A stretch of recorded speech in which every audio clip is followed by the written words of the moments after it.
Hi hello friends, welcome back to my channel. ಎಲ್ಲರಿಗೂ ಮಹಾಶಿವರಾತ್ರಿ ಹಬ್ಬದ ಶುಭಾಶಯಗಳು. ಅಗ್ನಿಸಾಕ್ಷಿ ಭಾಗ 33.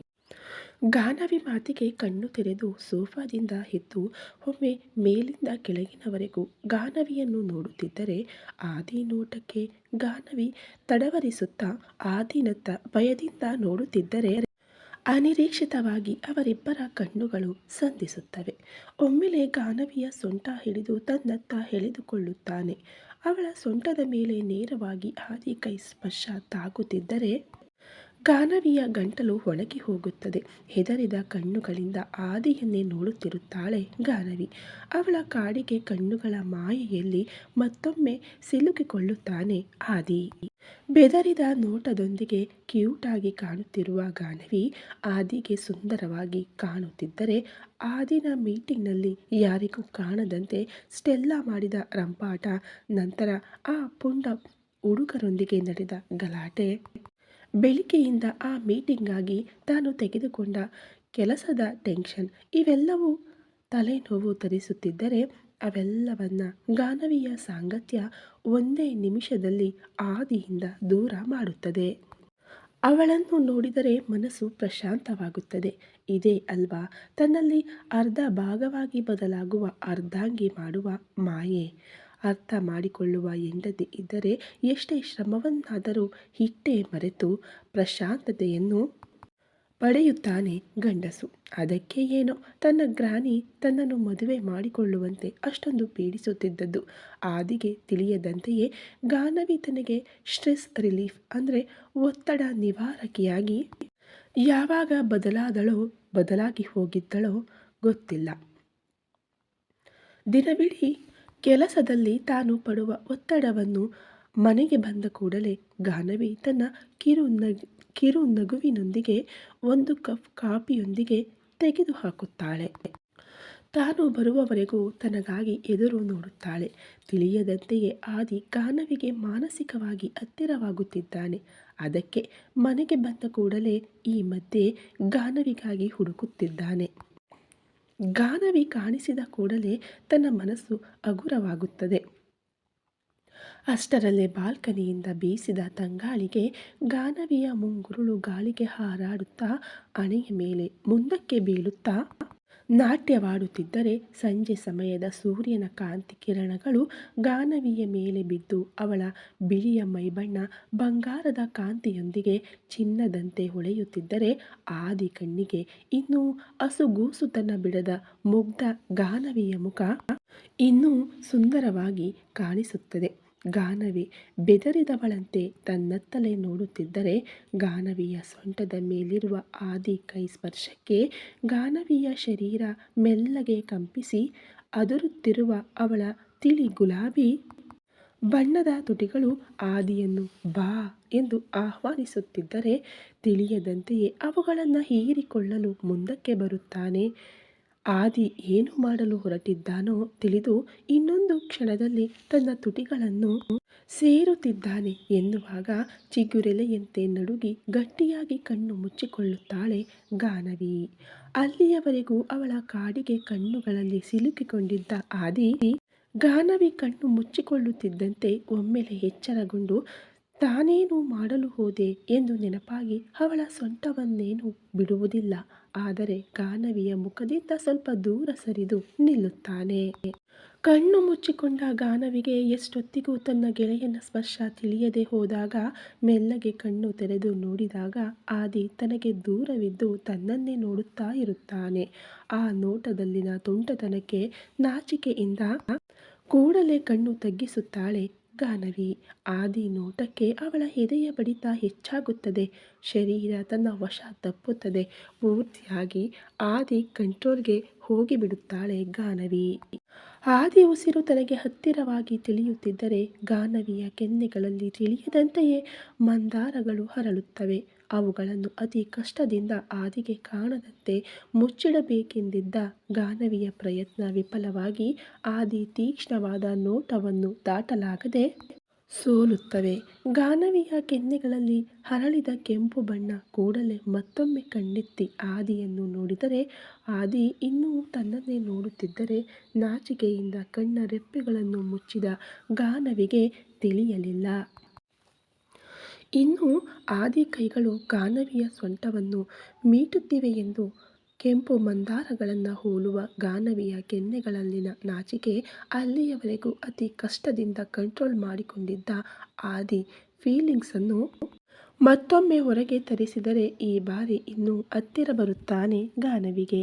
ಮತ್ತೊಮ್ಮೆ ಗಾನವಿ ಕಣ್ಣ ರೆಪ್ಪೆಗಳನ್ನು ಮೇಲೆತ್ತಿ ಆದಿ ಕಣ್ಣುಗಳಲ್ಲಿ ನೋಡುತ್ತಿದ್ದರೆ ಆದಿ ಕಣ್ಣುಗಳಲ್ಲಿ ಕಾಣುತ್ತಿರುವ ತನ್ನ ರೂಪವನ್ನೇ ನೋಡುತ್ತಾ ಆ ಕಣ್ಣುಗಳಲ್ಲಿನ ಭಾವಗಳನ್ನು ಓದಲು ಪ್ರಯತ್ನಿಸುತ್ತಾಳೆ.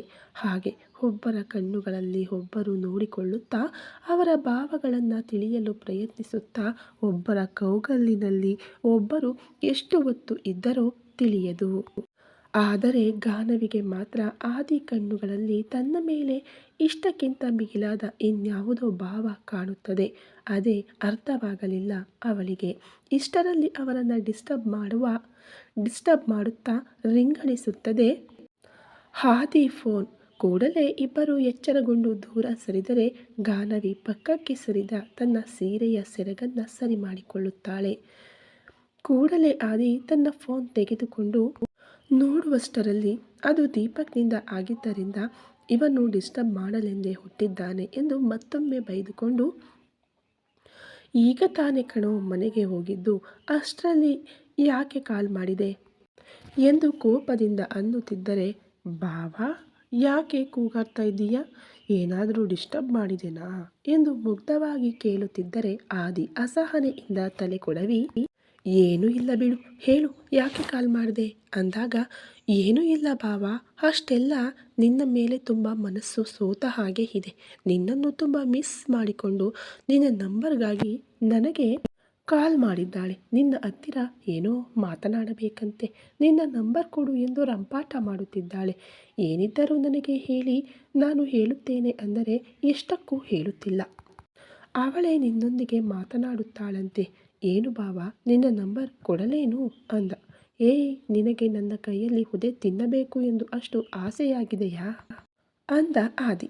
ಆದಿ ಕೈ ಏಟು ಹೇಗಿರುತ್ತದೆ ಎಂದು ತಿಳಿದಿರುವ ದೀಪಕ್, ನಮಗೆ ಅಷ್ಟು ಒಳ್ಳೆಯ ಆಫರ್ಗಳು ಬೇಡ ಬಿಡು, ಅವೇನೋ ನೀನೇ ಇಟ್ಕೋ, ನಾನೇ ಅವಳಿಗೆ ಏನಾದರೂ ಹೇಳಿಕೊಳ್ಳುತ್ತೇನೆ ಎಂದು ಫೋನ್ ಇಟ್ಟು, ಅಣ್ಣ ತಂಗಿ ಇಬ್ಬರೇ ನನ್ನನ್ನು ಬೆದರಿಸುವವರೇ, ಇವರಿಬ್ಬರ ಮಧ್ಯೆ ನಾನೇ ಜಿಂಕೆ ಮರಿ ಅಂದುಕೊಳ್ಳುತ್ತಾ ಕಲ್ಪ ನೆನಪಾಗಿ ಶಾಪಿಂಗ್ ಮಾಲ್ನಲ್ಲಿ ಸೇಲ್ಸ್ಗಳ ಜೊತೆ ಮಾತನಾಡಿದ್ದಕ್ಕೆ ಎಷ್ಟು ಗಲಾಟೆ ಮಾಡಿದಳೋ ನೆನಪಿಸಿಕೊಂಡು, ರಾಕ್ಷಸಿ, ಎಷ್ಟು ಪೊಸೆಸಿವ್ನೆಸ್ ಲೇ ನಿನಗೆ, ನಿನ್ನ ಜೊತೆ ಬಿಟ್ಟು ಬೇರೆ ಯಾರೊಂದಿಗೂ ಕ್ಲೋಸ್ ಆಗಿ ಮಾತನಾಡಿದರೂ ನೋಡಲಾರೆ ಎಂದು ಕಲ್ಪ ಮುನಿಸಿಕೊಳ್ಳುವುದು ನೆನಪಾಗಿ ನಗುತ್ತಾ, ಅಷ್ಟರಲ್ಲೇ ಕಲ್ಪಾಗೆ ಆಗಲೇ ಕಾರಿನಲ್ಲಿ ಕೊಟ್ಟ ಮುತ್ತು ನೆನಪಾಗಿ ಸ್ವಲ್ಪ ಬ್ಲಶ್ ಆಗಿ ಇನ್ನೂ ತನ್ನ ತುಟಿಗಳ ಮೇಲೆ ಆರದ ಕಲ್ಪ ತುಟಿಗಳ ಸವಿಯನ್ನು ಸಿಹಿಯನ್ನು ನೆನಪಿಸಿಕೊಳ್ಳುತ್ತಾ, ಏನು ಮಾಡುತ್ತಿದ್ದಾಳೋ ನನ್ನ ರಾಕ್ಷಸಿ, ನನ್ನನ್ನೇ ನೆನಪಿಸಿಕೊಳ್ಳುತ್ತಿದ್ದಾಳಾ ಎಂದು ಅಂದುಕೊಳ್ಳುತ್ತಾ ಫೋನ್ ಮಾಡುತ್ತಾನೆ ಕಲ್ಪಾಗೆ. ಫೋನ್ ಡಿಸ್ಪ್ಲೇ ಮೇಲೆ ದೀಪಕ್ ನಂಬರ್ ನೋಡಿ ಆಗಲೇ ಕೊಟ್ಟ ಮುತ್ತಿಗೆ ಸ್ವಲ್ಪ ನಾಚಿಕೆ ಪಟ್ಟು, ಅಮ್ಮೋ, ಈ ಮಧ್ಯೆ ಇವನು ಬರೀ ಅಡ್ವಾನ್ಸ್ ಆಗಿಬಿಡುತ್ತಿದ್ದಾನೆ, ಇವನನ್ನು ಸ್ವಲ್ಪ ಕಂಟ್ರೋಲ್ನಲ್ಲಿ ಇಡಬೇಕು, ಇಲ್ಲದಿದ್ದರೆ ಮುಂದೆ ಹೋಗುವ ಹಾಗಿದೆ ಎಂದು ಫೋನ್ ಲಿಫ್ಟ್ ಮಾಡಿ ಗಂಟಲಿನಲ್ಲಿ ಸ್ವಲ್ಪ ಸೀರಿಯಸ್ನೆಸ್ ಸೇರಿಸಿ ಹಲೋ ಅಂದಾಗ, ಅಯ್ಯೋ, ಇವಳ ಗಂಟಲು ಇಷ್ಟು ಸೀರಿಯಸ್ ಆಗಿದೆಯಲ್ಲ ಎಂದು ಒಮ್ಮೆ ಮತ್ತೆ ಫೋನ್ನಲ್ಲಿ ನಂಬರ್ ನೋಡಿಕೊಳ್ಳುತ್ತಾ, ಇದೇ ನಂಬರ್, ಇಷ್ಟು ಸೀರಿಯಸ್ ಆಗಿದೆಯಲ್ಲ ಇವಳ ಗಂಟಲು ಎಂದು ಅಂದುಕೊಳ್ಳುತ್ತಾ, ಕಲ್ಪ ಎಂದು ಸ್ವೀಟಾಗಿ ಕರೆಯುತ್ತಿದ್ದರೆ ಒಂದು ಕಡೆ ಕಲ್ಪ ಹಾರ್ಟ್ನಲ್ಲಿ ಚಿಟ್ಟೆಗಳು ಹಾರಾಡುತ್ತಾ, ಅಮ್ಮೋ, ಮತ್ತೆ ಮಾಮೂಲಿಯಾಗಿ ಮಾತನಾಡಿದರೆ ಹೇಗೆ ಎಂದು ಅಂದುಕೊಳ್ಳುತ್ತಾ ಇಲ್ಲದ ಕೋಪ ತಂದುಕೊಳ್ಳುತ್ತಾ, ಹಾ ನಾನೇ ಅಂದಾಗ, ಏನೇ ಇಷ್ಟು ಸೀರಿಯಸ್ ಆಗಿ ಮಾತನಾಡ್ತಾ ಇದ್ದೀಯಾ, ಮನೆಯಲ್ಲಿ ಏನಾದರೂ ಗಲಾಟೆಯೇ ಎಂದು ಕೇಳುತ್ತಿದ್ದರೆ, ಅದೇನೂ ಇಲ್ಲ ಅನ್ನುತ್ತಾಳೆ. ಮತ್ತೆ ಯಾಕಿದು ಹೀಗೆ ಮಾತನಾಡುತ್ತಿದ್ದಾಳೆ, ಆಗಲೇ ನಾನು ಕೊಟ್ಟ ಮುತ್ತಿಗೆ ನಾಚಿಕೆಯಿಂದ ಕೆಂಪಾದ ಕೆನ್ನೆಗಳೊಂದಿಗೆ ಒಳಗೆ ಹೋದ ಕಲ್ಪ ನನ್ನನ್ನೇ ನೆನಪಿಸಿಕೊಳ್ಳುತ್ತಾ ಈಗ ಫೋನ್ ಮಾಡಿದರೆ ನಾಚಿಕೆಯಿಂದ ಆಗ ತಾನೇ ಮಾತು ಕಲಿತ ಗಿಣಿಯಂತೆ ಗಿಣಿ ಮಾತುಗಳನ್ನು ಆಡುತ್ತಾಳೆ ಅಂದುಕೊಂಡರೆ ಇದೇನಿದು ಖಾರದಿಂದ ಕಾಗೆಯಂತೆ ಕೂಗುತ್ತಿದ್ದಾಳೆ ಎಂದು ಅಂದುಕೊಳ್ಳುತ್ತಾ ಏನಾಯಿತೆ ಎಂದು ಮತ್ತೆ ಕೇಳುತ್ತಾನೆ. ಏನೂ ಆಗಿಲ್ಲ, ಆದರೆ ನೀನೇ ಈ ಮಧ್ಯೆ ಫಾಸ್ಟ್ ಆಗಿಬಿಟ್ಟಿದ್ದೀಯ. ಎಲ್ಲಿ ಬೇಕೆಂದರೆ ಅಲ್ಲಿ, ಯಾವಾಗ ಬೇಕೆಂದರೆ ಆಗ ಮುತ್ತುಗಳನ್ನು ಕೊಟ್ಟು ಬಿಡುತ್ತಿದ್ದೀಯ. ಅದಕ್ಕೆ ಸ್ವಲ್ಪ ಸ್ಟ್ರಿಕ್ಟ್ ಆಗಿ ಇರೋಣ ಅಂದುಕೊಂಡಿದ್ದೇನೆ. ಅದಕ್ಕೆ ಇನ್ನು ಮುಂದೆ ನಿನ್ನನ್ನು ಭೇಟಿಯಾಗುವುದಿಲ್ಲ. ಫೋನ್ನಲ್ಲಿ ಕೂಡ ಆಗಾಗ ಮಾತನಾಡುತ್ತೇನೆ ಅಷ್ಟೇ ಎಂದು ಇಲ್ಲದ ಸೀರಿಯಸ್ನೆಸ್ ನಟಿಸುತ್ತಾ ಅನ್ನುತ್ತಾಳೆ. ಅಮ್ಮ ಕಳ್ಳಿ, ಮದುವೆಗೆ ಮುಂಚೆ ಏನೋ ಕೆಲವು ಸ್ವೀಟ್ ಮೆಮೊರೀಸ್ ಕ್ರಿಯೇಟ್ ಮಾಡಿಕೊಳ್ಳೋಣ ಎಂದು ನಾನು ಅಂದುಕೊಂಡರೆ ಎಂಥ ಮಾತು ಅಂದೆ? ನನ್ನನ್ನು ಭೇಟಿಯಾಗಲ್ವಾ? ನನ್ನನ್ನು ನೋಡಲ್ವಾ? ಹೇಳುತ್ತೇನೆ ನಿನ್ನ ಕತೆ ಎಂದು ಅಂದುಕೊಳ್ಳುತ್ತಾ ಸರಿಲೇ ಕಲ್ಪ, ನೀನು ಬೇಡವೆಂದರೆ ಭೇಟಿಯಾಗುವುದಿಲ್ಲ ಬಿಡು, ಫೋನ್ ಕೂಡ ಮಾಡುವುದಿಲ್ಲ ಎಂದು ಅನ್ನುತ್ತಿದ್ದರೆ ಏನಿವನು ನಾನು ಭೇಟಿಯಾಗಲ್ಲ ಅಂದರೆ ಗಲಾಟೆ ಮಾಡುತ್ತಾನೆ ಅಂದುಕೊಂಡರೆ ಪೆದ್ದು ಮಾತನಾಡುತ್ತಿದ್ದಾನೆ ಎಂದು ಆಲೋಚಿಸುತ್ತಾ ದೀಪಕ್ ಜೊತೆ ಮಾತನಾಡುತ್ತಿದ್ದರೆ ದೀಪಕ್ ಕಲ್ಪ ಜೊತೆ ಆಗಲೇ ಶಾಪಿಂಗ್ ಮಾಲ್ನಲ್ಲಿ ಸೇಲ್ಸ್ ಗರ್ಲ್ಸ್ ಕಾಣಿಸಿದಳು. ಕಲ್ಪ ನನ್ನನ್ನು ನೋಡಿ ನನ್ನನ್ನು ಮಿಸ್ ಮಾಡಿಕೊಳ್ಳಿದ್ದಕ್ಕೆ ತುಂಬ ಬೇಸರಪಟ್ಟಳು.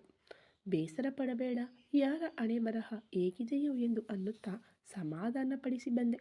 ಆಗಾಗ ನಿನ್ನನ್ನು ಫ್ರೆಂಡ್ ತರಹ ಭೇಟಿಯಾಗುತ್ತಾ ಇರುತ್ತೇನೆ, ನನ್ನನ್ನು ಮಿಸ್ ಮಾಡಿಕೊಂಡೆ ಎಂದು ನೀನೇನು ಬೇಸರ ಪಡಬೇಡ ಅಂದೆ.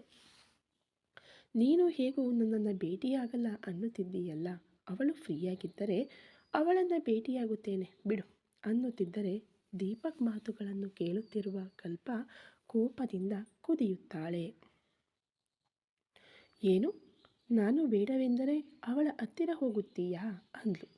ಹೋದರೆ ಏನಾಯಿತು ಕಲ್ಪ, ಒಬ್ಬ ಫ್ರೆಂಡ್ ಆಗಿಯೇ ತಾನೇ ಭೇಟಿಯಾಗುತ್ತೇನೆ ಎಂದೆ, ನೀನು ಫ್ರೆಂಡ್ ತರಹಾನೇ ಹೋಗುತ್ತೀಯಾ ಅಂದ. ಆದರೆ ಅವಳು ಮಾತ್ರ ನಿನ್ನನ್ನು ತಿಂದು ಬಿಡುವ ಹಾಗೆ ನೋಡುತ್ತಾಳೆ ಅಂದ್ಲು. ನನಗೆ ಗೊತ್ತಿಲ್ಲವಾ ಎಂದು ಅಂದುಕೊಳ್ಳುತ್ತಾ ನೀನು ಅವಳನ್ನು ಭೇಟಿಯಾಗುವಂತಿಲ್ಲ ಅನ್ನುತ್ತಾಳೆ. ಯಾಕೆ ಕಲ್ಪ ಅಂದಾಗ ಅದೆಲ್ಲ ನಿನಗೆ ಅನಾವಶ್ಯಕ. ನಾನು ಹೇಳುತ್ತಿದ್ದೇನೆ ಅಲ್ವಾ, ನೀನು ಅವಳನ್ನು ಭೇಟಿಯಾದರೂ ಮಾತನಾಡಿದರೂ ಚೆನ್ನಾಗಿರಲ್ಲ ಹೇಳುತ್ತಿದ್ದೇನೆ. ನೀನು ಭೇಟಿಯಾಗಬೇಕೆಂದಿದ್ದರೂ ಮಾತನಾಡಬೇಕೆಂದಿದ್ದರೂ ನನ್ನೊಂದಿಗೆಯೇ ಮಾತನಾಡಬೇಕು, ಬೇರೆ ಯಾರೊಂದಿಗೂ ಅಂದರೆ ಅಂದ್ಲು. ಏನಂತಿದ್ದೀಯಾ? ಈಗ ನಾನೇನು ಮಾಡಬೇಕೆಂದರೂ ನಿನ್ನೊಂದಿಗೆ ಮಾಡಬೇಕು ಅಂತೀಯಾ? ಹೌದಾ?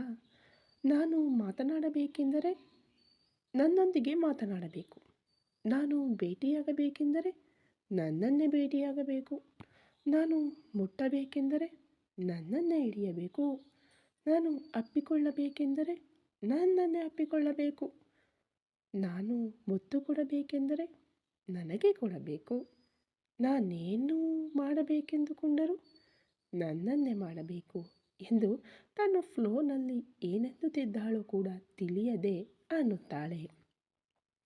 ದೀಪಕ್ ಸಂತೋಷದಿಂದ ಅದೇನದು ಇನ್ನೊಮ್ಮೆ ಹೇಳು ಅನ್ನುತ್ತಿದ್ದರೆ ಒಮ್ಮೆ ತಾನು ಏನಂದೆ ಎಂದು ಎಲ್ಲವನ್ನ ರಿವೈಸ್ ಮಾಡಿಕೊಂಡು ನಾಲಿಗೆ ಕಚ್ಚಿಕೊಳ್ಳುತ್ತಾಳೆ ಕಲ್ಪ. ಛೇ, ಬೊಕ್ಕಾಗಿಬಿಟ್ಟೆ ಎಂದು ಅಂದುಕೊಳ್ಳುತ್ತಾ ಏನು ಹೇಳಬೇಕು ಎಂದು ಏನೂ ತಿಳಿಯದಂತೆ ಕೇಳುತ್ತಾಳೆ. ಅದೇನೆ ಈಗೇನೋ ಹೇಳಿದೆಯಲ್ಲ ಅದು ಅಂದಾಗ ನಾನೇನು ಹೇಳಿದೆ ಅನ್ನುತ್ತಾಳೆ. ಅದೇ ಏನು ಹೇಳಿದೆ ಅಂದಾಗ ನಾನೇನು ಹೇಳಿದೆ, ನೀನು ಭೇಟಿಯಾಗಬೇಕೆಂದರೂ ಮಾತನಾಡಬೇಕೆಂದರೂ ನನ್ನೊಂದಿಗೆ ಅಂದೆ, ಇನ್ನೇನು ಅನ್ನಲಿಲ್ಲ ಎಂದು ಕಲ್ಪ ಬುಕ್ ಮಾಡುತ್ತಿದ್ದರೆ ಕಳ್ಳಿ ಒಪ್ಪಿಕೊಳ್ಳುತ್ತಿಲ್ಲ ನೋಡು ಎಂದು ಕಲ್ಪಾಳನ್ನು ಬೈದುಕೊಳ್ಳುತ್ತಾ ಸರಿಲೇ ಕಲ್ಪ, ನಾನೇ ಏನೋ ತಪ್ಪಾಗಿ ಕೇಳಿಸಿಕೊಂಡೆ ಎಂದು ಅನ್ನುತ್ತಾ ಕಲ್ಪ, ನಾನು ಮತ್ತೆ ಮಾಡುತ್ತೇನೆ, ಆ ಹುಡುಗಿ ಯಾಕೋ ನನಗೆ ಫೋನ್ ಮಾಡುತ್ತಿದ್ದಾಳೆ, ಅವಳ ಜೊತೆ ಮಾತನಾಡಿ ಮತ್ತೆ ಮಾಡುತ್ತೇನೆ ಅನ್ನುತ್ತಿದ್ದರೆ ನನ್ನ ಫೋನ್ ಕಟ್ ಮಾಡಿದೆ ಎಂದರೆ ಕೊಂದು ಬಿಡುತ್ತೇನೆ ಎಂದು ಆಕ್ರೋಶದಿಂದ ಅನ್ನುತ್ತಾಳೆ. ಸರಿಲೇ, ಕಟ್ ಮಾಡಲ್ಲ ಬಿಡು, ಮಾತನಾಡು ಎಂದು ಡಲ್ ಆದಂತೆ ಮಾತನಾಡುತ್ತಾನೆ ದೀಪಕ್. ದೀಪಕ್ ಮಾತುಗಳಲ್ಲಿನ ಡಲ್ನೆಸ್ಸನ್ನು ಕಂಡು ಹಿಡಿದು ಏನಾಯಿತು ದೀಪಕ್, ಇಲ್ಲಿಯವರೆಗೂ ನನ್ನೊಂದಿಗೆ ಚೆನ್ನಾಗಿಯೇ ಮಾತನಾಡಿದೆಯಲ್ಲ, ಇದ್ದಕ್ಕಿದ್ದಂತೆ ಯಾಕೆ ಡಲ್ಲಾಗಿ ಬಿಟ್ಟೆ ಎಂದು ಅನ್ನುತ್ತಿದ್ದರೆ, ಏನು ಮಾಡಲಿ, ನೀನೇನೋ ಭೇಟಿಯಾಗಲ್ಲ ಅನ್ನುತ್ತಿದ್ದೀಯ. ಆ ಹುಡುಗಿಯೊಂದಿಗೆ ಮಾತನಾಡಿದರೆ ಬೇಡ ಎನ್ನುತ್ತಿದ್ದೀಯ. ಆ ಹುಡುಗಿ ಸ್ವತಃ ಫೋನ್ ಮಾಡಿದರೆ ಫೋನ್ ಕೂಡ ಲಿಫ್ಟ್ ಮಾಡಲು ಬಿಡುತ್ತಿಲ್ಲ. ಇನ್ನೇನು ಮಾಡಲಿ ಹೇಳು ಎನ್ನುವ ಹಾಗೆ ಮಾತನಾಡುತ್ತಾನೆ. ಈಗ ತಾನೇ ನಾನು ಹೇಳಿದೆ, ಅವಳ ಜೊತೆ ಏನು ಮಾಡುವುದಕ್ಕೂ ಅವಕಾಶ ಇಲ್ಲ ಎಂದು ಅನ್ನುತ್ತಾಳೆ ಕಲ್ಪ. ಸರಿ, ಆ ಹುಡುಗಿಯೊಂದಿಗೆ ಬೇಡ, ನಿನ್ನೊಂದಿಗೆ ಮಾಡಲೇ ಎಂದು ಮತ್ತೆ ಕೇಳುತ್ತಾನೆ ದೀಪಕ್. ನನ್ನೊಂದಿಗೆ ಏನು ಮಾಡುತ್ತೀಯ? ನನ್ನೊಂದಿಗೆ ಏನು ಮಾಡಿದರೂ ನಮ್ಮ ಅಣ್ಣನಿಗೆ ಹೇಳುತ್ತೇನೆ ಎಂದು ಬೆದರಿಸುತ್ತಾಳೆ. ನಾವಿಬ್ಬರು ಮಾತನಾಡಿಕೊಳ್ಳುತ್ತಿದ್ದರೆ ಮಧ್ಯದಲ್ಲಿ ನಿಮ್ಮ ಅಣ್ಣ ಯಾಕೆ ಬಂದನೆ ಅಂದಾಗ, ಅದಷ್ಟೇ ನೀನು ಮಾಮೂಲಿಯಾಗಿ ಇರುವವರೆಗೂ ನಾನು ನಿನ್ನೊಂದಿಗೆ ಸರಿಯಾಗಿ ಮಾತನಾಡುತ್ತೇನೆ. ಏನಾದರೂ ತಿಕ್ಕಲು ವೇಷಗಳನ್ನು ಹಾಕಿದೆ ಎಂದರೆ ಕೂಡಲೇ ನಮ್ಮ ಅಣ್ಣನಿಗೆ ಕಂಪ್ಲೇಂಟ್ ಮಾಡುತ್ತೇನೆ ಎಂದು ಹೇಳುತ್ತಾಳೆ ಕಲ್ಪ. ಮಧ್ಯದಲ್ಲಿ ನಿಮ್ಮ ಅಣ್ಣನನ್ನು ಕರೆತಂದು ನನ್ನನ್ನು ಚೆನ್ನಾಗಿ ಆಟ ಆಡಿಸುತ್ತೀಯ. ಹೇಳ್ತೀನಿ ಇರು ನಿನ್ನ ಕತೆ. ಒಮ್ಮೆ ಮದುವೆ ಆಗಲಿ, ನಿನ್ನ ವ್ಯವಹಾರ ತೇಲಿಸುತ್ತೀನಿ ಎಂದು ಅನ್ನುತ್ತಾನೆ ದೀಪಕ್. ಹೋಗೋ ಆವಾಗ ನೋಡಿಕೊಳ್ಳೋಣ ಎಂದು ಸಣ್ಣದಾಗಿ ನಗುತ್ತಾಳೆ ಕಲ್ಪ. ಸರಿಲೇ, ಇಷ್ಟಕ್ಕೂ ಆಗಲೇ ಹೇಳಿದ ಮ್ಯಾಟರ್ ಏನು ಮಾಡಿದೆ ಎಂದು ಮತ್ತೆ ಕೇಳುತ್ತಾನೆ ದೀಪಕ್. ಮ್ಯಾಟರ್ ಏನು ಎಂದು ಕೇಳುತ್ತಾಳೆ ಕಲ್ಪ. ಅದೇನೇ, ನಾನು ಹಿಡಿಯಬೇಕೆಂದರೂ, ಅಪ್ಪಿಕೊಳ್ಳಬೇಕೆಂದರೂ, ಮುತ್ತು ಕೊಡಬೇಕೆಂದರೂ ನಿನ್ನನ್ನೇ ಕೊಡಬೇಕು ಎಂದು ಅಂದೆಯಲ್ಲ, ಅದರ ಬಗ್ಗೆ ಎಂದು ಅನ್ನುತ್ತಾನೆ ದೀಪಕ್. ಅಯ್ಯೋ, ಕೇಳಿಸಿಕೊಂಡಿದ್ದಾನೆ ಎಂದು ಅಂದುಕೊಳ್ಳುತ್ತಾಳೆ. ಏನೇ ಮಾತನಾಡಲ್ಲ, ಕೇಳುತ್ತಿರುವುದಕ್ಕೆ ಮೊದಲು ಉತ್ತರ ಅಂದಾಗ ಏನು ಅನ್ನುತ್ತಾಳೆ. ಅದೇ, ನಿನ್ನನ್ನು ಯಾವಾಗ ಮುತ್ತು ಕೊಡಲಿ ಹೇಳು ಅಂದ. ಕೊಲ್ತೀನಿ ಸತ್ತವನೇ. ಆಗಲೇ ಏನೋ ಫ್ಲೋನಲ್ಲಿ ಮಾತನಾಡಿದೆ ಅಷ್ಟೇ ಹೊರತು ಮುತ್ತುಗಿತ್ತು ಅವೆಲ್ಲ ಜಮಾನ ಇಲ್ಲ. ನಮ್ಮ ಹತ್ತಿರ ಇಂತಹ ಬೇಳೆಗಳೇನು ಬೇಯಲ್ಲ. ಮದುವೆ ಆಗುವವರೆಗೂ ಕಾಮಾಗಿ ಇರು ಎಂದು ಅನ್ನುತ್ತಾಳೆ. ಕೊಲ್ತೀನಿ ಕಳ್ಳಿ. ನಮ್ಮ ಮದುವೆ ನಿಶ್ಚಯವಾಗಿ 2 ವರ್ಷವಾಯಿತು. ಇದುವರೆಗೂ ಒಂದು ಸಣ್ಣ ಮುತ್ತಾದರೂ ಕೊಟ್ಟಿದ್ದೀಯಾ? ಇವತ್ತು ಏನೋ ಕ್ಯೂಟ್ ಆಗಿದ್ದೀಯಾ ಎಂದು ಒಂದು ಮುತ್ತು ಕೊಟ್ಟರೆ ಅದಕ್ಕೆ ಅಷ್ಟು ರಾಧಾಂತ ಮಾಡ್ತಾ ಇದ್ದೀಯಾ? ನೀನು ಹೀಗೆ ಮುದುಡಿಕೊಂಡರೆ ಕಷ್ಟ ಬೇಬಿ. ನಾನು ಇನ್ನೊಬ್ಬರನ್ನು ನೋಡಿಕೊಳ್ಳಬೇಕಾಗುತ್ತದೆ ಎಂದು ದೀಪಕ್ ಅಂದಾಗ, ಕೊಲ್ತೀನಿ ನನ್ನನ್ನು ಬಿಟ್ಟು ಯಾರ ಕಡೆಗಾದರೂ ನೋಡಿದೆ ಎಂದರೆ ಅವಳನ್ನು ನಿನ್ನನ್ನು ಸೇರಿಸಿಕೊಂಡು ಬಿಡ್ತೀನಿ ಅಂದ್ಲು. ಅದಕ್ಕೆ ನಿನ್ನನ್ನು ಹಂತಕ್ಕೆ ಮಾಡುವುದು ಇಷ್ಟವಿಲ್ಲದೆ ನನಗೆ ಮುತ್ತು ಕೊಡುವ ಚಾನ್ಸ್ ನಿನಗೆ ಕೊಡುತ್ತಿದ್ದೇನೆ. ನೀನೇ ಬಂದು ಬಿಡು. ನಾನು ಏನು ಕೇಳಿದರೂ ನೀನು ನೋ ಅನ್ನದೆ ನನಗೆ ಬೇಕಾದ್ದನ್ನು ನನಗೆ ಕೊಟ್ಟು ಬಿಡು. ಆಗ ಯಾವ ಗೋಳು ಇರುವುದಿಲ್ಲ ಅಂದ. ಅಯ್ಯೋ, ತಿರುಗಿಸಿ ಮ್ಯಾಟರ್ ಮತ್ತೆ ಅಲ್ಲಿಗೆ ತರುತ್ತಿದ್ದಾನೆ ಎಂದು ಬೈದುಕೊಳ್ಳುತ್ತಾ, ಈಗ ಸರಿ ಅನ್ನುವವರೆಗೂ ಬಿಡುವ ಹಾಗಿಲ್ಲ ಎಂದು ಅಂದುಕೊಳ್ಳುತ್ತಾ, ಸರಿ ಬಿಡು, ಕೊಡುತ್ತೇನೆ. ಆದರೆ ಯಾವಾಗಲೂ ಒಮ್ಮೆ ಮಾತ್ರ, ಪದೇ ಕೇಳಬಾರದು. ಯಾವಾಗಲೂ ನನ್ನನ್ನು ಆಟ ಆಡಿಸಬಾರದು ಎಂದು ಅನ್ನುತ್ತಿದ್ದರೆ, ಸರಿಲೇ, ಅಸಲಿಗೆ ಒಪ್ಪಿಕೊಂಡೆಯಲ್ಲ, ನಂತರದ ವಿಷಯ ನಾನು ನೋಡಿಕೊಳ್ಳುತ್ತೇನೆ ಎಂದು ಮುಸಿ ನಗುತ್ತಾ ಮತ್ತೆ ಮಾಮೂಲು ಮ್ಯಾಟರ್ಸ್ ಮಾತನಾಡಿಕೊಂಡು, ಕಾಲೇಜಿನಲ್ಲಿ ಫಂಕ್ಷನ್ ಬಗ್ಗೆ ಸ್ವಲ್ಪ ಹೊತ್ತು ಮಾತನಾಡಿಕೊಂಡು, ಡ್ಯಾನ್ಸ್ ಪ್ರಾಕ್ಟೀಸ್ ಹೇಗೆ ಮಾಡುತ್ತಿದ್ದಾಳೋ ತಿಳಿದುಕೊಂಡು ಫೋನ್ ಇಡುತ್ತಾನೆ ದೀಪಕ್. ಫೋನ್ ಇಟ್ಟ ನಂತರ ಕಲ್ಪ ನಗುತ್ತಾ, ನನಗೆ ಗೊತ್ತು ನೀನು ಆ ಹುಡುಗಿಯೊಂದಿಗೆ ಮಾತನಾಡುತ್ತೇನೆ ಎಂದು ಅಂದದ್ದು, ಭೇಟಿಯಾಗುತ್ತೇನೆ ಅಂದದ್ದು ಎಲ್ಲವೂ ಸುಳ್ಳು ಎಂದು ಕೇವಲ ನನ್ನನ್ನು ಉರಿಸಲು ನೀನು ಹಾಗೆ ಹೇಳಿದೆ. ಆದರೆ ನೀನು ಹೇಳಿದ ಕೂಡಲೇ ಎಲ್ಲದಕ್ಕೂ ನಾನು ಒಪ್ಪಿಕೊಂಡರೆ ನೀನು ಇನ್ನೂ ಅಡ್ವಾನ್ಸ್ ಆಗಿಬಿಡ್ತೀಯ. ಅದಕ್ಕೆ ನಿನ್ನನ್ನು ಸ್ವಲ್ಪ ಹೊತ್ತು ಆಟ ಆಡಿಸಿದೆ. ಸ್ವಲ್ಪ ಹೊತ್ತು ನಿನ್ನನ್ನು ಆಟ ಆಡಿಸಿದ ನಂತರವೇ ಓಕೆ ಹೇಳಬೇಕೆಂದು ಮೊದಲು ನಿನ್ನನ್ನು ಉರಿಸಿ ನಂತರ ಎಸ್ ಹೇಳಿದೆ ಎಂದು ನಗುತ್ತಾ ದೀಪಕ್ನನ್ನು ನೆನಪಿಸಿಕೊಳ್ಳುತ್ತಾ ಇರುತ್ತಾಳೆ. ಇತ್ತ ಆದಿ ಬಿಟ್ಟ ನಂತರ ಓಡಿ ಕೆಳಗೆ ಹೋಗಿಬಿಡುತ್ತಾಳೆ ಗಾನವಿ. ಅದರುತ್ತಿರುವ ಎದೆಯ ಮೇಲೆ ಕೈ ಇಟ್ಟುಕೊಂಡು ಮೇಲೆ ನಡೆದದ್ದು ಎಲ್ಲವನ್ನ ಒಮ್ಮೆ ನೆನಪು ಮಾಡಿಕೊಳ್ಳುತ್ತಾಳೆ. ಆದಿ ತನ್ನತ್ತ ನೋಡಿದ ತುಂಟ ನೋಟಗಳು ನೆನಪಾದ ಕೂಡಲೇ ಮತ್ತೊಮ್ಮೆ ನಾಚಿಕೆಯ ಮೂಗು ಹಾಕುತ್ತಾಳೆ ಗಾನವಿ. ಕಿಚನ್ ಕಟ್ಟೆಗೆ ಹೊರಗೆ ನಿಂತು ಏನೋ ಆಲೋಚಿಸುತ್ತಾ ತನ್ನಲ್ಲಿ ತಾನೇ ನಗುತ್ತಾ ನಾಚಿಕೆ ಪಡುತ್ತಿರುವ ಗಾನವಿಯನ್ನು ನೋಡಿ ಈಗೀಗಲೇ ಚಿಕ್ಕ ಯಜಮಾನ ಅವರಿಗೆ ಗಾನವಿಯಮ್ಮನಿಗೂ ಮಧ್ಯೆ ಎಲ್ಲವೂ ಸರಿಯಾಗಿ ನಡೆಯುತ್ತಿರುವ ಹಾಗಿದೆ ಎಂದು ಅಂದುಕೊಳ್ಳುತ್ತಾಳೆ ಸೀತಮ್ಮ. ಕೂಡಲೇ ಈ ವಿಷಯ ದೊಡ್ಡಮ್ಮ ಅವರಿಗೆ ಹೇಳಬೇಕು ಅಂದುಕೊಳ್ಳುತ್ತಾ ಅರುಂಧತಿಯವರ ರೂಮ್ಗೆ ಹೋಗುತ್ತಾಳೆ ಸೀತಮ್ಮ. ಸಂತೋಷವಾಗಿ ದೊಡ್ಡಮ್ಮ ಅವರೇ ಎಂದು ಕರೆಯುತ್ತಾ ಬರುತ್ತಿರುವ ಸೀತಮ್ಮನನ್ನು ನೋಡಿ ತಾನು ಓದುತ್ತಿದ್ದ ಭಗವದ್ಗೀತೆ ಪುಸ್ತಕ ಪಕ್ಕಕ್ಕೆ ಇಟ್ಟು, ಏನು ಸೀತಮ್ಮ, ಏನಾಯಿತು, ಯಾಕಷ್ಟು ಉತ್ಸಾಹದಿಂದ ಬರ್ತಾ ಇದೀಯಾ ಎಂದು ಅನ್ನುತ್ತಿದ್ದರೆ, ಗಾನವಿಯಮ್ಮ ತುಂಬ ಸಂತೋಷವಾಗಿದ್ದಾರಮ್ಮ. ಏನು ನಡೆಯುತ್ತೋ ತಿಳಿಯದು, ಆದರೆ ಮೇಲಿಂದ ಬಂದಾಗಿನಿಂದಲೂ ವಿಪರೀತ ನಾಚಿಕೆ ಪಡುತ್ತಾ ತನ್ನಲ್ಲಿ ತಾನೇ ನಗುತ್ತಾ ಇದ್ದಾರೆ. ಅವರನ್ನು ಹಾಗೆ ನೋಡಿ ನನಗೆ ತುಂಬ ಸಂತೋಷವಾಗಿದೆ ಅಮ್ಮ ಎಂದು ಅನ್ನುತ್ತಿದ್ದರೆ, ಆಗಲೇ ಗಾನವಿಯನ್ನು ನೋಡಿ ನನಗೂ ಕೂಡ ಅದೇ ಅನ್ನಿಸಿತು ಸೀತಮ್ಮ. ಅವರಿಬ್ಬರ ಮಧ್ಯೆ ಎಲ್ಲವೂ ಸರಿಯಾಗಿ ಅವರಿಬ್ಬರ ಸಂಸಾರ ಚೆನ್ನಾಗಾದರೆ ಅಷ್ಟೇ ಸಾಕು, ನನಗೆ ಇನ್ನೇನು ಬೇಡ ಎಂದು ತನ್ನ ಕನ್ನಡಕ ತೆಗೆದು ಕಣ್ಣು ಒರೆಸಿಕೊಳ್ಳುತ್ತಾ ಇದ್ದರೆ, ಖಂಡಿತ ಹಾಗೆಯೇ ನಡೆಯುತ್ತದೆ ಅಮ್ಮ, ನೀವು ಕಂಗಾಲಾಗಬೇಡಿ. ಮೆಲ್ಲನೆ ಯಜಮಾನರು ಅವರಲ್ಲಿಯೂ ಬದಲಾವಣೆ ಬರುತ್ತಿದೆ. ಗಾನವಿಯಮ್ಮನನ್ನು ನೋಡುವ ರೀತಿಯಲ್ಲಿ ವ್ಯತ್ಯಾಸ ಬಂದಿದೆ. ಇದುವರೆಗೂ ಅಸಲು ಅವರನ್ನು ಅವರು ಪರಿಗಣಿಸುತ್ತಲೇ ಇರಲಿಲ್ಲ. ಆದರೆ ಈಗ ಆಫೀಸ್ನಿಂದ ಬಂದ ಕೂಡಲೇ ಗಾನವಿಯಮ್ಮನನ್ನು ಕಾಣಿಸದಿದ್ದರೆ ಅವರಿಗೆ ಸುತ್ತಲೂ ಹುಡುಕುತ್ತಿದ್ದಾರೆ. ಬಾಯಿ ಬಿಟ್ಟು ಕೇಳದಿದ್ದರೂ ಅವರ ಕಣ್ಣುಗಳು ಗಾನವಿಯಮ್ಮನಿಗಾಗಿ ಹುಡುಕುತ್ತಲೇ ಇವೆ. ಇಬ್ಬರು ಈಗೀಗಲೇ ಮೆಲ್ಲನೆ ಹತ್ತಿರವಾಗುತ್ತಿರುವ ಹಾಗಿದೆ ಎಂದು ಸಂತೋಷದಿಂದ ಅನ್ನುತ್ತಾಳೆ ಸೀತಮ್ಮ. ನನಗೂ ಕೂಡ ಅದೇ ಬೇಕು ಸೀತಮ್ಮ. ಅವರಿಬ್ಬರೂ ಒಂದಾಗಿ ಮಕ್ಕಳು ಮರಿಯೊಂದಿಗೆ ತಂಪಾಗಿದ್ದರೆ ರಂಜಿನಿ ಆತ್ಮ ಕೂಡ ಶಾಂತಿಸುತ್ತದೆ. ಅದಕ್ಕಿಂತ ನನಗೆ ಇನ್ನೇನು ಅವಶ್ಯಕತೆ ಇಲ್ಲ ಎಂದು ಅನ್ನುತ್ತಾರೆ ಅರುಂಧತಿ. ಹಾಗೆಯೇ ನಡೆಯುತ್ತದೆ ಅಮ್ಮ, ನೀವು ಬೇಸರ ಪಡಬೇಡಿ. ರಂಜಿನಿ ಅಮ್ಮನವರೇ ಅವರ ಮಗುವಾಗಿ ಮತ್ತೆ ಬರುತ್ತಾರೆ ನೋಡಿ ಎಂದು ಸೀತಮ್ಮ ಅನ್ನುತ್ತಿದ್ದರೆ, ಅದೇ ನಡೆಯಬೇಕೆಂದು ನಾನು ಕೂಡ ದೇವರನ್ನ ಬೇಡಿಕೊಳ್ಳುತ್ತಿದ್ದೇನೆ. ಹಾಗೆಯೇ ನಡೆದರೆ ನಾನು ಆ ವೆಂಕಣ್ಣ ಸ್ವಾಮಿಗೆ ವಿಶೇಷ ಪೂಜೆ ಕೊಡುತ್ತೇನೆ ಎಂದು ಅನ್ನುತ್ತಾರೆ ಅರುಂಧತಿಯವರು.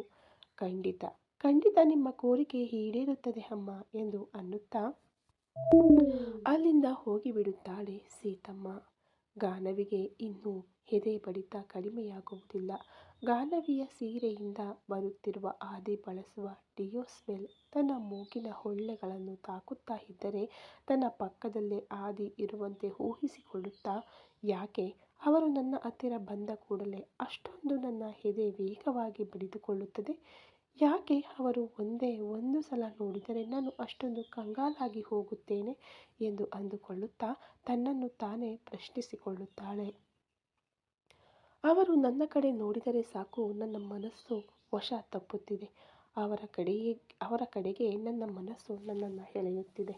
ಅವರು ಎಷ್ಟೇ ನನ್ನನ್ನು ತನ್ನ ಕೆಲಸದವಳು ಎಂದು ಅನ್ನುತ್ತಿದ್ದರೂ ನನ್ನ ಮನಸ್ಸು ಅವರ ನೋಟಕ್ಕಾಗಿ ಪರಿತಪಿಸುತ್ತದೆ.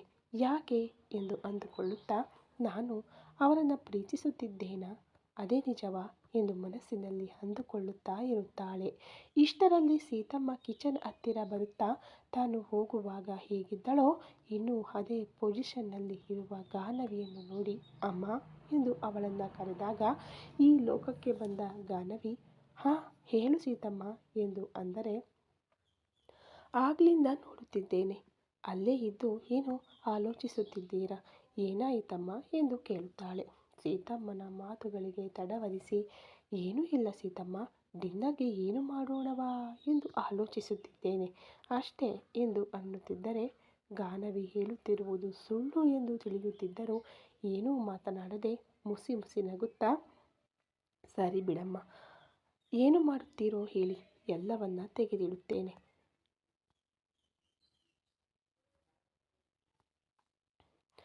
ತರಕಾರಿ ಏನು ಬೇಕೋ ಹೇಳಿದರೆ ಎಲ್ಲವನ್ನ ಹೆಚ್ಚಿಡುತ್ತೇನೆ ಎಂದು ಅನ್ನುತ್ತಾಳೆ. ಸರಿ ಎಂದು ಅನ್ನುತ್ತಾ ತನಗೇನು ಬೇಕೋ ಹೇಳಿ ಹಿಟ್ಟು ಕಲಸಲು ಒಂದು ಬೌಲ್ ತೆಗೆದುಕೊಂಡು ಗೋಧಿ ಹಿಟ್ಟು ತೆಗೆದುಕೊಂಡು ಚಪಾತಿಗೆ ಹಿಟ್ಟು ರೆಡಿ ಮಾಡಿಕೊಳ್ಳುತ್ತಾ ಇರುತ್ತಾಳೆ ಗಾನವಿ. ಆದರೆ ಇನ್ನೂ ಆದಿ ಆಲೋಚನೆಗಳು ಅವಳನ್ನು ಬಿಡದಿರುವುದರಿಂದ ಹಿಟ್ಟಿನಲ್ಲಿ ಹೆಚ್ಚು ನೀರು ಸುರಿದು ಆ ನೀರು ನೀರಾಗುವಂತೆ ಮಾಡುತ್ತಾಳೆ ಗಾನವಿ. ಆ ಹಿಟ್ಟನ್ನು ಹಾಗೆಯೇ ಕೈಯಿಂದ ಎಳೆಯುತ್ತಾ ಎಲ್ಲೋ ನೋಡುತ್ತಾ ಆಲೋಚಿಸುತ್ತಿರುವ ಗಾನವಿಯನ್ನು ನೋಡಿ, ಅಮ್ಮ ಅವರೇ, ಏನು ಮಾಡ್ತಾ ಇದ್ದೀರಾ ನೀವು? ಇವತ್ತು ಅಸಲು ನೀವು ಎಚ್ಚರದಲ್ಲಿಯೇ ಇಲ್ಲವೇ? ಏನಾಯಿತು ಎಂದು ಕೇಳುತ್ತಾಳೆ ಸೀತಮ್ಮ. ಏನಾಯಿತು ಸೀತಮ್ಮ, ಯಾಕೆ ಹಾಗೆ ಅನ್ನುತ್ತಿದ್ದೀಯಾ ಎಂದು ಕೇಳುತ್ತಿದ್ದರೆ, ನೋಡಮ್ಮ, ಹಿಟ್ಟಿನಲ್ಲಿ ಎಷ್ಟು ಏನಾಯಿತು ಸೀತಮ್ಮ, ಯಾಕೆ ಹಾಗೆ ಅನ್ನುತ್ತಿದ್ದೀಯಾ ಎಂದು ಅನ್ನುತ್ತಿದ್ದರೆ, ಒಮ್ಮೆ ನೀವೇನು ಮಾಡುತ್ತಿದ್ದೀರೋ ಕೆಳಗೆ ನೋಡಮ್ಮ, ಹಿಟ್ಟಿನಲ್ಲಿ ಎಷ್ಟು ನೀರು ಸುರಿದು ಬಿಟ್ಟಿದ್ದೀರೋ. ಅದು ಚಪಾತಿ ಹಿಟ್ಟಿನ ಹಾಗೆ ಅಲ್ಲ, ದೋಸೆ ಹಿಟ್ಟಿನ ಹಾಗೆ ತಯಾರಾಗಿದೆ ಎಂದು ಅನ್ನುತ್ತಿದ್ದರೆ, ಆಗ ನೋಡಿಕೊಳ್ಳುತ್ತಾಳೆ ಗಾನವಿ. ಅಯ್ಯೋ, ನೋಡಿಕೊಳ್ಳಲಿಲ್ಲ ಸೀತಮ್ಮ, ಅನಾವಶ್ಯಕವಾಗಿ ಹೆಚ್ಚು ನೀರು ಬಿದ್ದು ಹೋಯಿತು ಎಂದು ಅನ್ನುತ್ತಿದ್ದರೆ, ನೀವು ಅಸಲು ಈ ಲೋಕದಲ್ಲಿಯೇ ಇಲ್ಲಮ್ಮ. ನೀವು ಹೋಗಿ ಹಾಗೆ ಹಾಲಿನಲ್ಲಿ ಕುಳಿತುಕೊಳ್ಳಿ, ಈ ಹೊತ್ತಿಗೆ ನಾನು ಅಡುಗೆ ರೆಡಿ ಮಾಡುತ್ತೇನೆ ಎಂದು ಅನ್ನುತ್ತಿದ್ದರೆ, ಸಿಕ್ಕಿಬಿದ್ದ ಕಳ್ಳಿಯಂತೆ ಏನು ಮಾಡಬೇಕೋ ಅರ್ಥವಾಗದೆ, ಬೇಡ ಬಿಡು ಸೀತಮ್ಮ, ನಾನು ಮಾಡುತ್ತೇನೆ ಅನ್ನುತ್ತಿದ್ದರೆ, ಬೇಡಮ್ಮ, ನೀವು ಮನುಷ್ಯಳಾಗಿ ಇಲ್ಲಿ ಇದ್ದರೂ ನಿಮ್ಮ ಮನಸ್ಸು ಎಲ್ಲೋ ಇದೆ ಎಂದು ನಗುತ್ತಾ, ಈ ಹೊತ್ತಿಗೆ ನೀವು ರೆಸ್ಟ್ ತೆಗೆದುಕೊಳ್ಳಿ, ಮೇಲಕ್ಕೆ ಹೋಗಿ ಡಿನ್ನರ್ ಪೂರ್ತಿಯಾದ ನಂತರ ನಾನೇ ಬಂದು ಕರೆಯುತ್ತೇನೆ ಎಂದು ಹೇಳಿ ಗಾನವಿಯನ್ನು ಬಲವಂತವಾಗಿ ಮತ್ತೆ ಆದಿ ಕೋಣೆ ಒಳಗೆ ಕಳುಹಿಸುತ್ತಾಳೆ ಸೀತಮ್ಮ. ಈ ಕಥೆ ಇನ್ನೂ ಇದೆ ಫ್ರೆಂಡ್ಸ್. ಸ್ಟೋರಿ ಇಷ್ಟವಾದರೆ ಲೈಕ್ ಮಾಡಿ, ಕಮೆಂಟ್ಸ್ ಮಾಡಿ, ಹಾಗೆ ಸಬ್ಸ್ಕ್ರೈಬ್ ಮಾಡಿಕೊಂಡು ವಿಡಿಯೋ ನೋಡಿ ನಮಗೆ ಸಪೋರ್ಟ್ ಮಾಡ್ತಾ ಇರೋ ನಿಮ್ಮೆಲ್ಲರಿಗೂ ತುಂಬ ಹೃದಯದ ಧನ್ಯವಾದಗಳು friends. Thank you so much.